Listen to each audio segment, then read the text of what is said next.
Everyone, welcome to day to day. So Putin ने Indian exporters के लिए जो है बिल्कुल रास्ता खोल दिया है।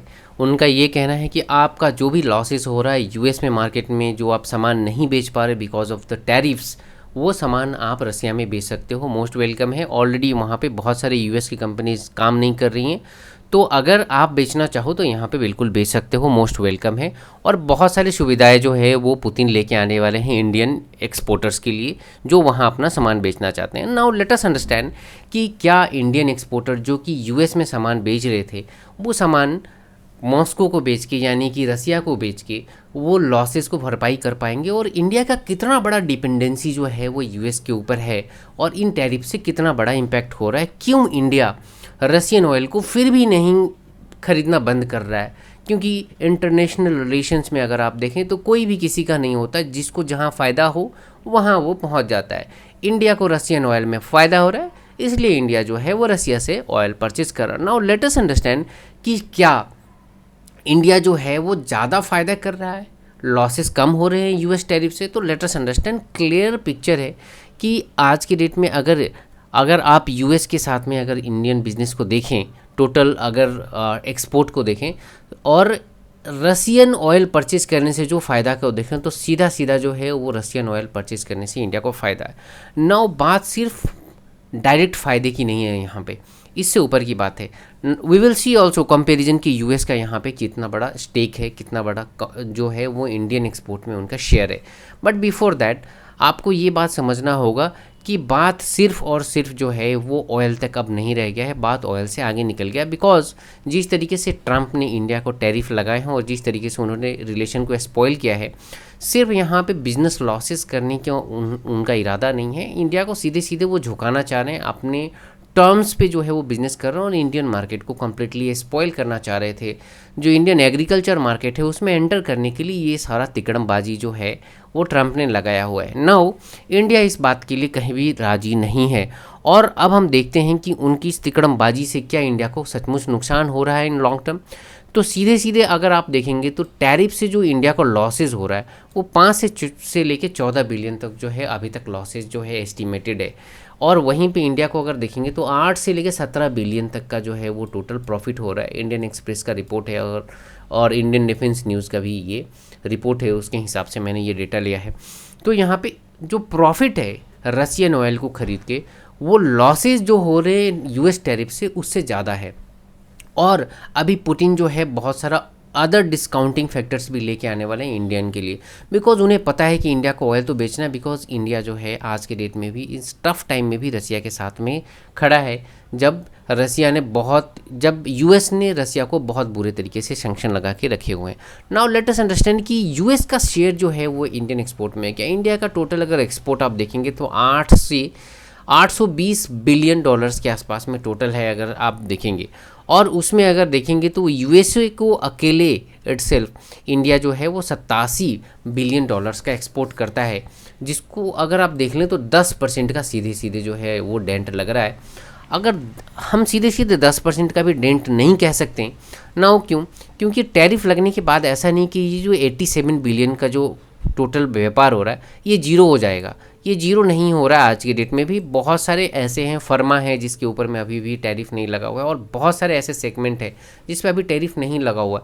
जो इम्पैक्ट है वो आपने ऑलरेडी देखा कि जो इम्पैक्ट है वो तकरीबन अभी 15 बिलियन डॉलर्स का लगभग इम्पैक्ट हो रहा है।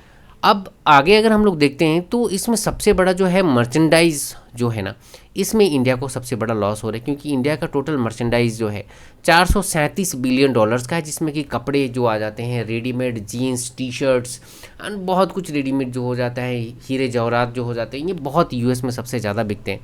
वो लगभग 437 बिलियन डॉलर्स का इंडिया का टोटल एक्सपोर्ट है, जिसमें कि यूएस इटसेल्फ का 81 बिलियन डॉलर्स का है, जो कि तकरीबन 20% कंट्रीब्यूट करता है, और 20% बहुत बड़ा मार्जिन होता है।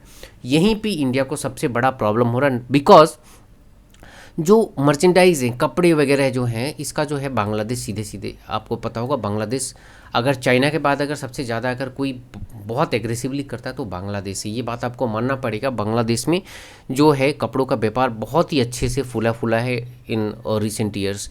नाउ बांग्लादेश यहाँ पे सीधे सीधे ये इसका एडवांटेज मिलने वाला है बांग्लादेश को, और पाकिस्तान को इन सम शॉट, आप जितना भी बोलें कि पाकिस्तान में क्या है, सिर्फ वो बम और बंदूक बनाते, बट सच्चाई ये है कि they will also get benefit out of it, because कहीं ना कहीं डायरेक्टली यूएस जो है वो बेनिफिट पास ऑन करना चाह रहा है, तो ओबियसली दे विल टेक, क्योंकि वहाँ जो छोटी इंडस्ट्रीज़ होंगे, जब उनको बहुत सारा डिमांड बढ़ जाएगा उनके पास में, तो ओबियसली कि they will scale up.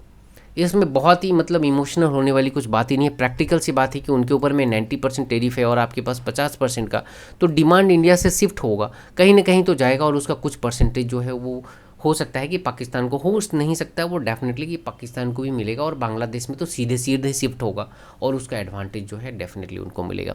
Now India का लॉसेस क्या है आपने देख लिया। नाउ रसिया यहाँ पे किस तरीके से इंडिया को हेल्प कर सकता है। देखिए रसिया डायरेक्टली कूद पड़ा है इंडिया को हेल्प करने के लिए, बिकॉज रसिया जो है, रसिया को ऑयल जो है वो इंडिया को बेचना है।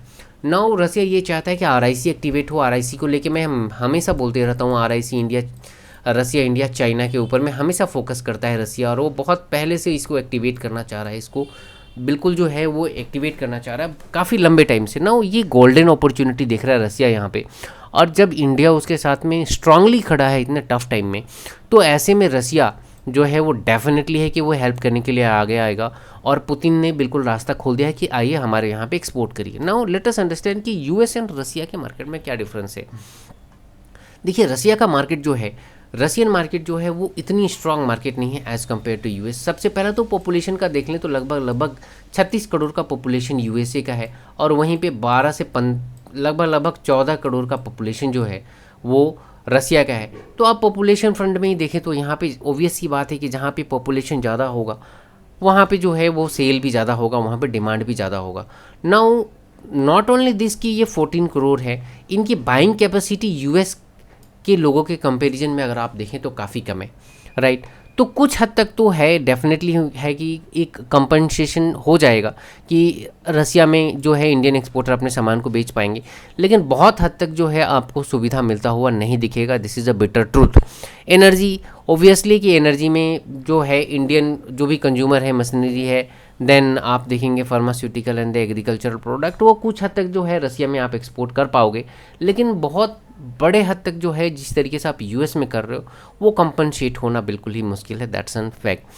पेमेंट को लेके भी काफ़ी इशू आएगी, क्योंकि अभी जो है अगर रसिया में कुछ भी अगर सामान आप बेचते हो तो आपको रुपीज़ में जो है वो पेमेंट होगा, वेयर एज यूएस में अगर आप सामान बेचते हो तो वहाँ पे आपको डॉलर्स में आपको कमाई होती है। स्ट्रेटेजिक एडवांटेज अगर आप देखें तो ओबियसली है कि स्ट्रेटेजिक एडवांटेज तो मिलेगा, बट कुछ चैलेंजेस भी साथ आएंगे।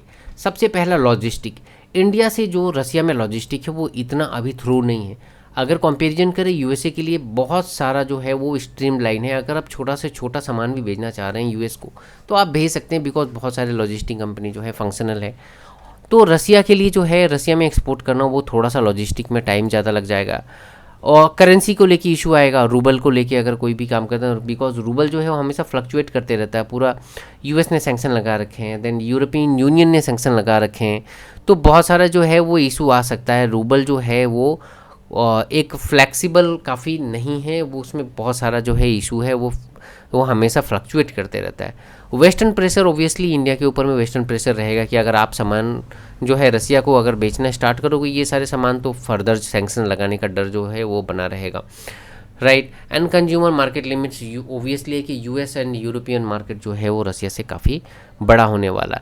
The crux of the story is that कि रसिया इतना होल हार्टेडली सामने इसलिए आ रहा है क्योंकि रसिया को इंडिया को ऑयल बेचना है, एंड ओबियसली इंडिया को भी खरीदना है, बिकॉज इंडिया को प्रॉफिट भी हो रहा है और इंडिया अपना जनता 140 करोड़ लोगों के बारे में सोच रहा है, ना कि जो है वो फ्यू मर्चेंट्स के बारे में सोच रहा है। बिकॉज ओवरऑल इंडिया को जीडीपी में तो लॉस होगा, इंडिया का ग्रोथ जो है वो स्लो डाउन हो जाएगा, इसमें कोई डाउट नहीं है।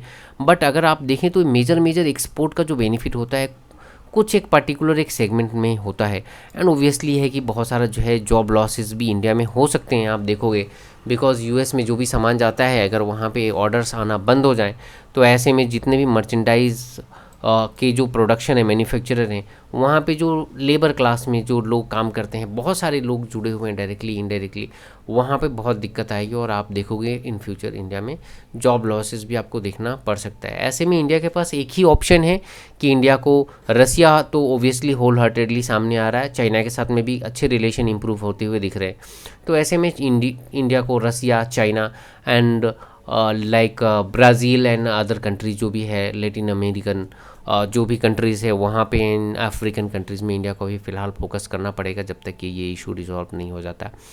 सो इस मैटर में अगर कुछ भी अगर डेवलपमेंट आता है तो मैं आपके लिए वीडियो लाते रहूँगा।